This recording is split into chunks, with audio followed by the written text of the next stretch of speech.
Okay, well, welcome back to the Smarter HR podcast. I am Stephanie Lyon, business development consultant, SHRM certified with Stratus HR. Before we dive into today's topic, just want to do a quick refresher of who I have in the room with me, starting with our lead. Steve Pleim, and I am at Talent Team. Rod Lacey with Sunstone HR. Clay Kelly, Chief Revenue Officer for Stratus HR. Okay, so let's dive in here. So the topic today is culture equals profit. Steve, Yes. before we really dive into what that means, you had a great metaphor about a moat. Why don't we start there? A moat. Yeah, today we're going to build a moat. That's not something we often do. You know, you need your hard hat. You ever been issued a hard hat in HR? We're going to get a little No, not dirt under officially, your no. fingernails. No. Yeah, we're going to build a moat. Football helmet. Yeah. So the idea is your business is a castle, and the way you protect it is with a moat. There's snapping alligators and all that stuff. So this is what we call a tease. We'll build the moat as we go. Okay. Just want you to know that's where we're headed. Moats are cool. Moat. We're going to have a moat. So a couple of definitions. Culture equals profit is what we're talking about here. The first definition is profit.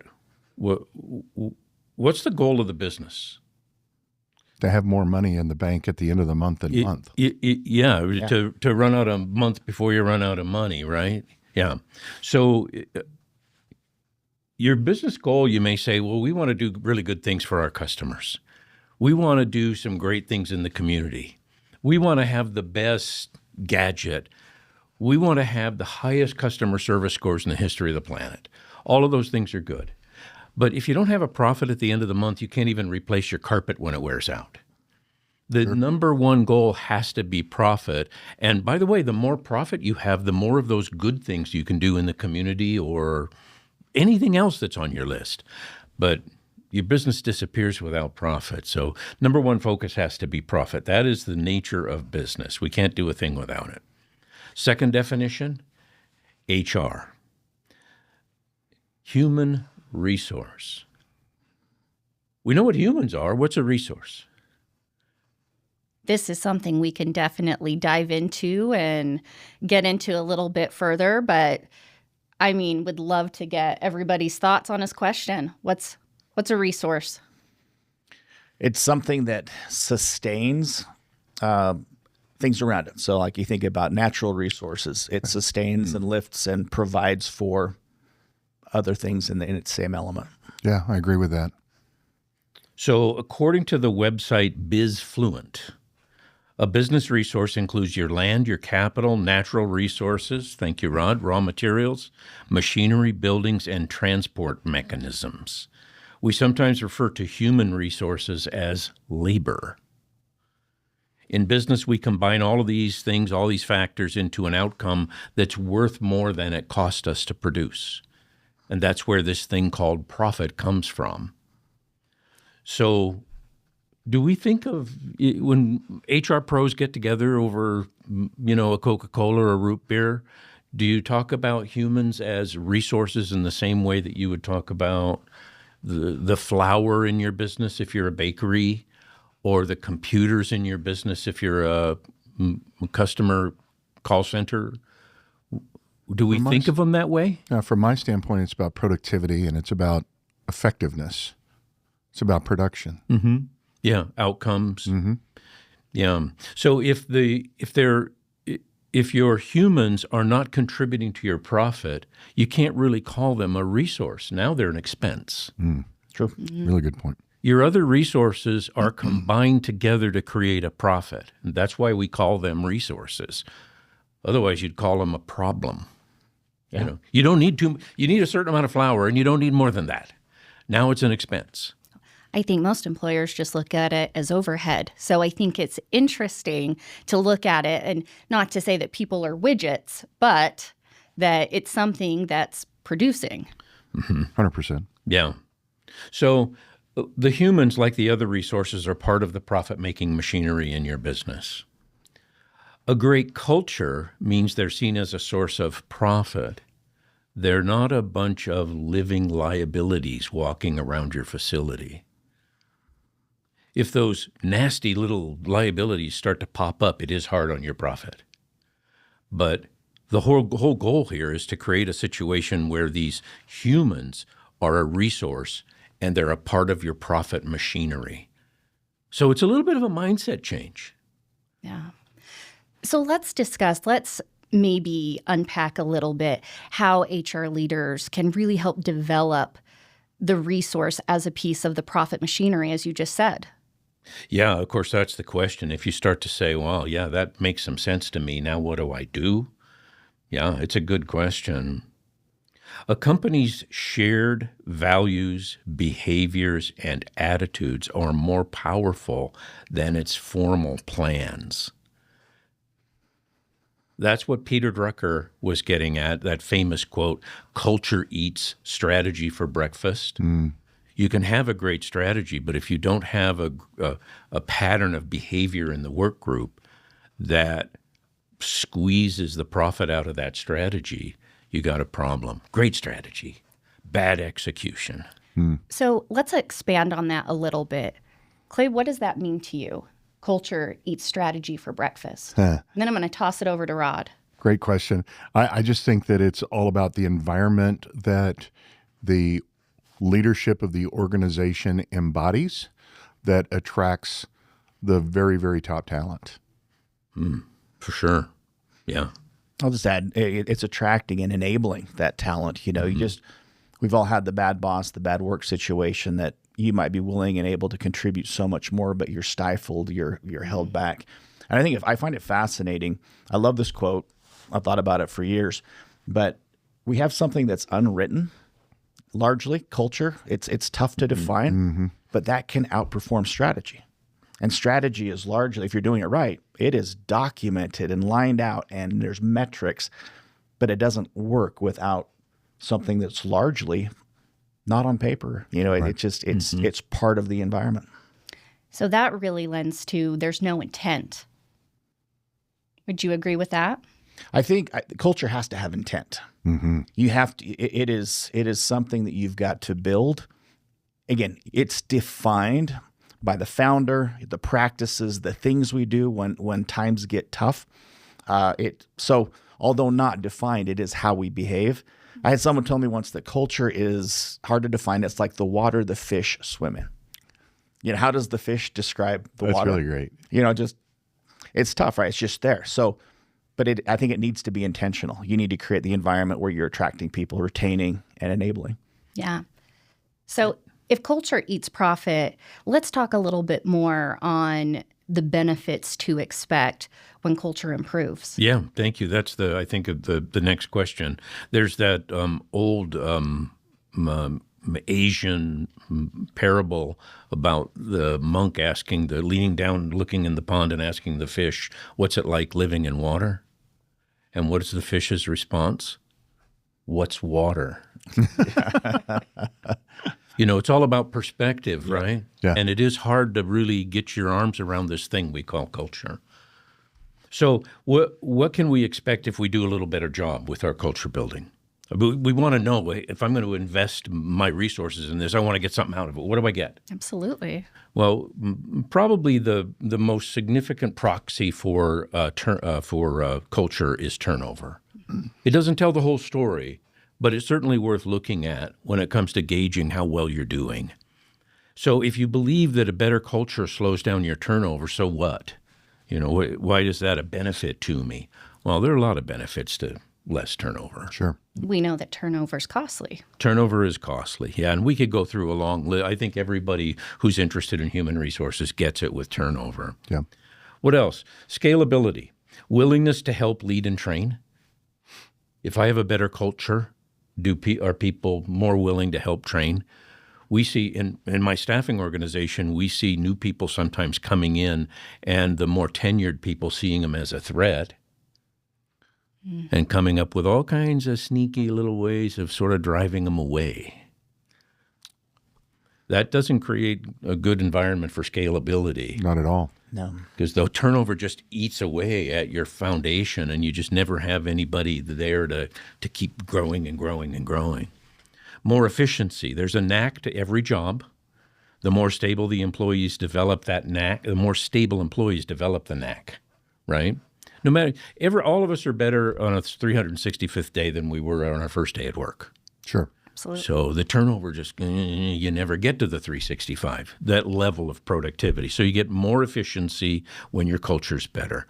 And of course, ultimately, it's pretty predictable that I would say it makes you more profit in the end. You know. Loops back. It really does. However, that what's water factor does it, it's a little bit mystical. It's hard to measure, maybe is a better way to say it, but it does contribute to more profit. And then here's another benefit. Your sales and marketing organizations, we run into business leaders sometimes who say, I've got so much instability. You know what it's been like with a talent acquisition. Not enough, can't keep them all. So our work group is so unstable that our salespeople are afraid to say yes to prospects. Maybe we get an opportunity with a prospect that's a little bit on the edge of whether we think we can pull it off. We want to say yes, and of course the salesperson probably does say yes. And then the operations people are going, now what am I going to do? But everybody in the organization is a little bit afraid. Well, if you have a great culture, you're saying yes to business opportunities you would not have said yes to previously. Yeah. Great point. Everybody's moving in the same direction. They all understand the vision. Yep. There's a get it done attitude, whatever it takes. Maybe we haven't done it before, but we can do this. We got this. Instead of, you get, let's go. It's the passion behind the brand. They've bought in, and they're proud of who they work for. They want that business to succeed. It's bigger than them, that culture. Right. They're proud to be a part of the team. Yeah. So it becomes your culture actually becomes a part of, because of these things you guys are mentioning, it becomes a part of your value proposition through your sales organization to your prospects and even to your current customers. The marketers say your value proposition has to be difficult to copy. It has to be unique to you. And it has to be valuable, obviously, to the prospects.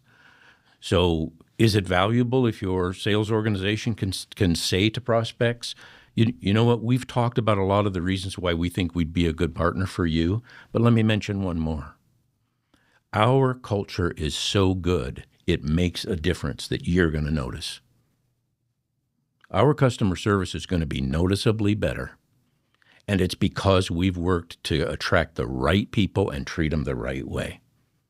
Makes me think of the Ritz-Carlton. There you go. Yeah. When we're in competition with a competitor, one of the things that we always like to do is invite the potential client into our office to meet our team. Because my thing is everybody's going to say that they do the exact same thing. And to say that, we give better customer service, that's not measurable. I mean, you can't show that as a measurable and be believable. And so it's really about, at the end of the day, an interview process. You really need to come in and interview and meet our people because they're the ones that are going to be delivering on everything that we talk about. Let me add to that. If you can't come in and interview the people, where are they looking to find out how it really is? What is your culture? They're looking on sites like Glassdoor. I won't name the employer. I worked for an employer one time that had a terrible Glassdoor score, and we lost potential clients because they'd say, if you can't even fix your own house, why would I work with you? Wow. So again, I love the idea of bringing them in to see the strength you've got, but sometimes when the curtains are pulled back and those bad reviews are either true or not, judgment's been passed. Your culture has just hurt your ability to grow your business. Yeah. Makes me think of don't take business advice from somebody who doesn't know how to run their own business. That's true. Yeah. Yeah, I've been in Stratus HR, as you know, and I could tell as soon as I walked in that you believe what you just said. There is a difference. And if you're a prospect and you're looking for somebody to do business with, your antenna are up. You're looking for all kinds of ways to evaluate. And I mean, it smacks you right in the face. So it does matter, and it does make a difference. David Cummings, not a name that everybody necessarily recognizes immediately, but a really successful guy. He developed a software platform called Pardot, which is a plugin now that's very successful. It's been purchased by Salesforce, and it's a marketing plugin for Salesforce.com. Here's his quote. Corporate culture is the only sustainable competitive advantage.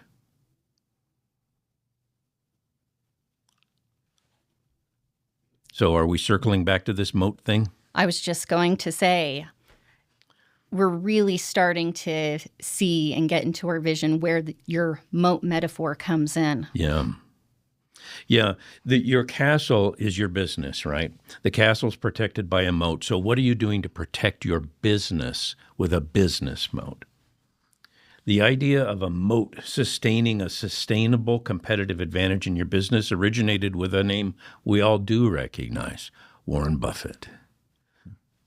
Here's what he said.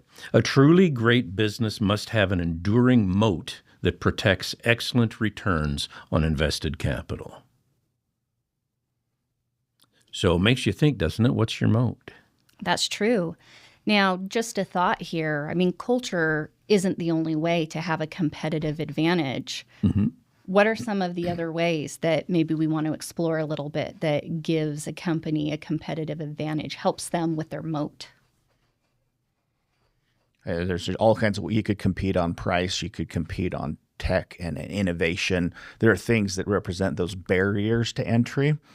I guess I'm still trying to grasp how that culture, becomes the deepest part and the most protected element around that castle. But yeah, there's lots of ways to compete and differentiate.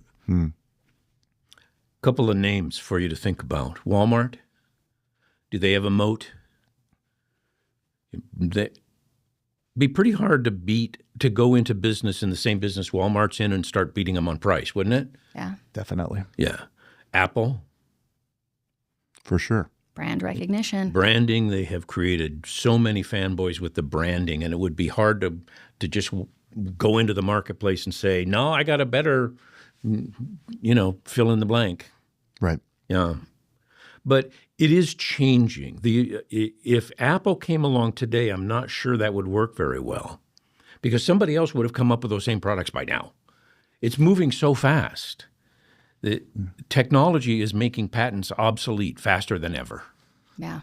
We were talking about weed whacker. Everybody know what a weed whacker is? Sure. You have one? Oh, yeah. Ryobi. Yeah, but it's not a weed whacker. Yeah, yours is a Ryobi. Mine's a Ryobi too, incidentally. But so sad, weed whacker. You didn't grab that brand. Somebody else, in fact, a lot of somebody else's, we all know, came by and took it away from you. Yeah. Yep. Bam. No moat.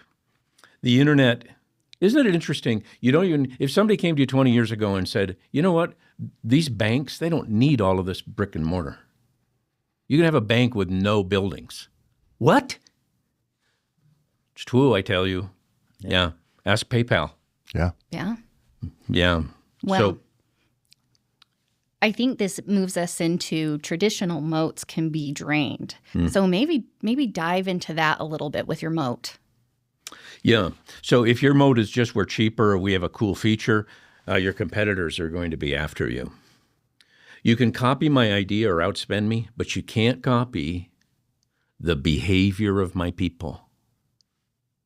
The behavior of my people. Wow. Pretty powerful way to think about it. Absolutely. So I think we're seeing the vision here. We need the moat around the castle to protect our businesses from competitors by creating a great culture. And the best way to do that, talk about that. How would you start working on that? Yeah, good segue. The first thing is you got to have the executive group in the business helping you drive it, right? You're the HR professional and you want to bring all this fancy culture ideas into the organization. But if you don't have the leadership supporting it, yeah, you're toast. So the first thing is HR, in order to create culture to help become a part of the business's profit machinery, the first step is to go walk into the leadership's office and say, here's my initiative and I want your support. By the way, how does that position you? 1 minute you're an expense and the next minute you're going, let me help build the profit around here. Here's my idea. I need your support. Yeah. Wow. HR is not seen that way and should be. They haven't earned the seat. Oftentimes, I heard a very high-ranking Fortune 50 chief human resources officer, chief people officer say, the problem with HR is people, and the people have got to be better to be able to earn a seat at the C-level table. Yeah. Well, I think to shift a little bit, you talked about leadership. This makes me think of the book, The Power of Habit, and the example about Alcoa. And it started at the very top. It started with safety, and it was a huge culture shift. Mm-hmm. Yeah, it's all about what's going on between our ears, right? This whole culture thing, there are no cars on a lot for sale. There are no jeans on shelves for sale. There's no service that we can put in a jar visually and look at. It's just all about, what are you thinking? Yeah, it's pretty amazing. So you get the corner office involved, and then the HR organization has to become the strategic architect from there and really make it work, drive it through the organization. It's about building profit through development of highly productive and profit-focused work groups. You're not trying to create a nice place to work. That's not what it's about. It's not a nice place to work. You're creating a performance engine. You guys talked about this a minute ago. Great culture requires intentionality and persistence. On that point, I think when that HR leader goes into that corner office to solicit support, that intentionality's got to just ring true. They've got to go in and say, future state, for us to get there, we need to do these things different and that's the strategy. That's the intentionality. It's not like we need a better culture. That's too abstract. But you've got to identify the today and the tomorrow and that evolution in culture that needs to occur to be a better organization. Well, and I think the way that you're framing that, and then going back to your comment about not having a seat at the table, it lends more credibility to the actual role to get them a seat at the table. So kind of bringing it back, let's talk about the second step. Second step, measure. Okay. It's you were just saying it, Rod. Where are we and where are we going? Yeah. So the first step is to measure. Two old sayings: that which is measured improves. If you don't measure it, it's not important. So you don't survey happiness or those kinds of feel-good things. You have to build a baseline of actual hard data. You implement your ideas, you measure, you adjust, and we all know how this game goes. So you stay away from satisfaction indicators. I really like the free coffee. That's cool. And you go for the engagement indicators. Does your organization care that you're working on a big deal and you maybe got it and maybe didn't, and are they all waiting to hear the outcome? So then let's talk about what factors to measure. Yeah, you guys, you've all been in this a long time. Thank you, Steph. What do you measure with culture? I think if we go back to previous conversations, you talked about turnover. Mm-hmm. Certainly. Yeah, that's and hiring accuracy, I would also say, is a part of that. You got to hire the right people or you're going to have a hard time getting this mindset really imbued through the organization. Yeah. I think there's ways to measure alignment with the culture too. Yeah, talk more about that. Meaning that if you're intentional about where you need to go, there are behaviors that have been identified, and you can measure to those behaviors. Awesome. And so, yeah, there's so many ways you could put metrics to it.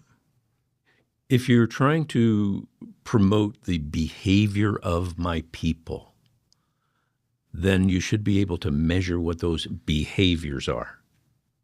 Here are a couple of lagging indicators just to throw out there for your thoughts. You mentioned turnover. Clay did. I mentioned turnover.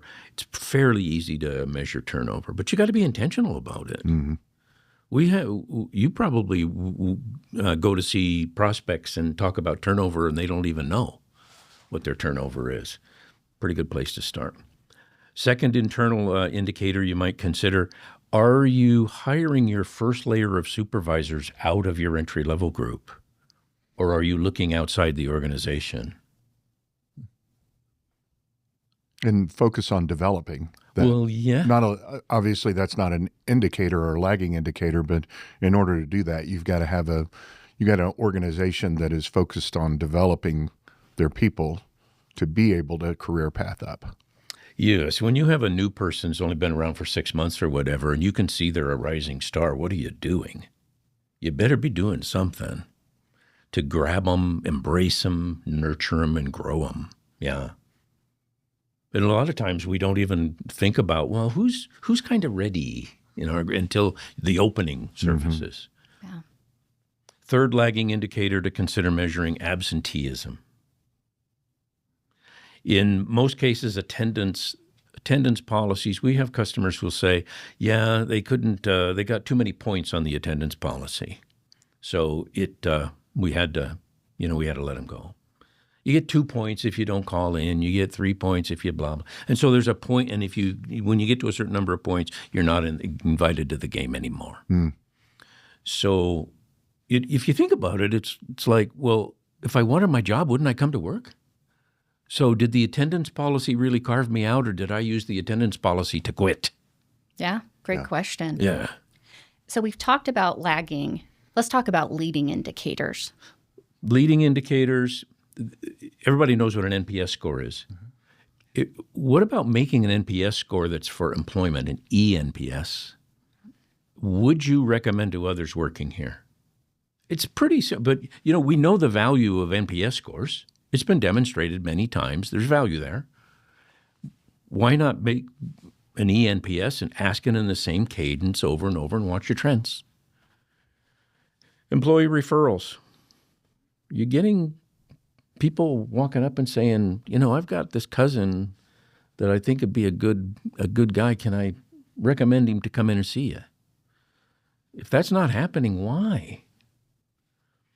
Optional activities. You have a company picnic on a Saturday in the summer. Does anybody come? Great point. Yeah, no, I think I'll take my Saturday because I really don't like you people anymore, I mean, isn't that kind of what it's saying? Yeah. With all of these kind of proactive metrics, it's important that whenever you measure them, you can drill down into the pockets of your company that those metrics are coming from. Like an employee net promoter score, you might have a wonderful set of metrics coming out of, marketing and sales, but maybe your finance, and legal team is lower on the chart. I mean, there's so much information that could come out from the right set of metrics. Yeah. Great point. Yeah, you always want to break it down by department. Okay, so let's start doing the work to improve our company culture. So what are the meaningful and simple steps we can take? The first is get your own mindset straight. HR Pro. Have your own mindset in the right place because you're going to have to sell this thing. So keep in mind, here's the mindset. You're not the hall monitor for the kids. It's not about just controlling liabilities. You're the chief engineer of this whole culture train. You are the leading voice in the organization for driving the HR profit machinery. That's your mindset going in. So let's talk about simple steps to a better culture. Good. Yeah, let's do it. The first the first answer to that is I'd refer to a friend of mine who is a HR professional, and I went to see him to prepare for this conversation and said, his name's Eric. He's so good at this stuff. He's just amazing. I want to be more like him. He gave me 4 great keys. The first is make sure that they're safe at work. They feel safe at work. They are safe, of course, but they feel safe. Number 2, don't mess with their paycheck. Nope. Always get their paycheck right. Number 3, respect them as individuals and people. And then more than anything else, he says, be transparent and honest with them. If you can't be honest with the employees, something is wrong, he says. Pretty good place to begin. Agree. 2, rethink the job postings. Clay, you're expert in this. You did a whole pod on interviews and how to find the right person. But we have to interview with some intentionality about whether you're going to be a good cultural fit, right? Yeah. Sure. Any thoughts on how to go about doing that? In terms of rethinking job postings? Rethinking job postings or hiring the right having a hiring process that brings you the right people. Yeah. Well, we talked about hiring process and hiring steps in our last time. I just think it's really, when you're looking at job postings, just make sure that it's not a regurgitation of the position description. Make it fun, make it creative. Maybe even rethink your titles. Director of first impressions instead of receptionist. Something along those lines. Yeah. So job postings. 4, cull the cultural misfits. Be okay with the idea of asking the people who don't fit your culture to leave. Have you ever run into the salesperson who's billing an awful lot of business, but is a bit of a toxic problem around nobody wants to get rid of that person, but nobody wants to keep that person. You had a decision to make. Short-term gains, long-term consequences is what that says.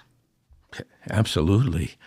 I mean, if you're trying to build culture as a part of the profit machinery and you've got somebody tearing it down every minute, it's not that hard to see the problem, but it is hard to... It's hard to move sometimes. You think about professional sports. You might have a super, like take a basketball team. You might have a pro that is like terribly toxic, but such a good scoring machine.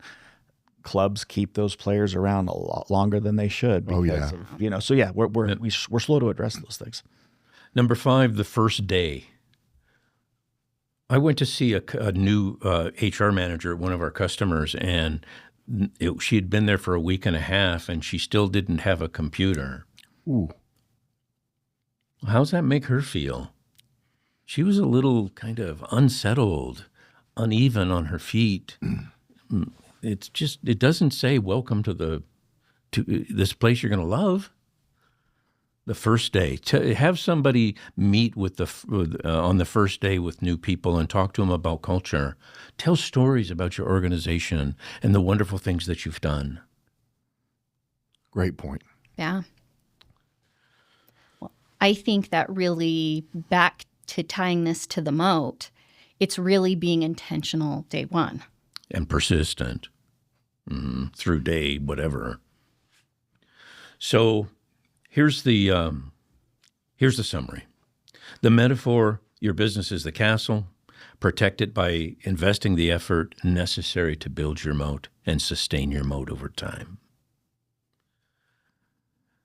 The threat: competitors will copy your strategy, your pricing, your product, and the old moats, the patents, and all of that. They're not very effective anymore. So what's the solution? Culture is the only uncopyable advantage you have. It's the behavior of your people when you're not looking. Isn't that something? The execution, it's not another party put together by HR. It's an architectural challenge. Measure it with hard numbers. Enforce it with hard decisions. So just a note, at Talent Team, we have a system we use in partnership with our clients to track and consistently act on these very factors. That's awesome. But if you don't measure it, you have nothing that's actionable. So any of our viewers who want to know more about that, just holler. And other than that, Stephanie, you're up next. Wow. Understand we're talking about AI next time. Yes, absolutely. So just as maybe as a wrap here, thank you so much for leading the conversation. I like the idea of this moat. I feel like I need to maybe build a moat around areas of my life, so it can be applicable in many ways. So What a thank great you so idea. much for leading it. Thank you, Rod Clay, for contributing to this fruitful conversation. Thank you, everybody, for viewing in to the podcast. We hope to see you next time. Have a great day.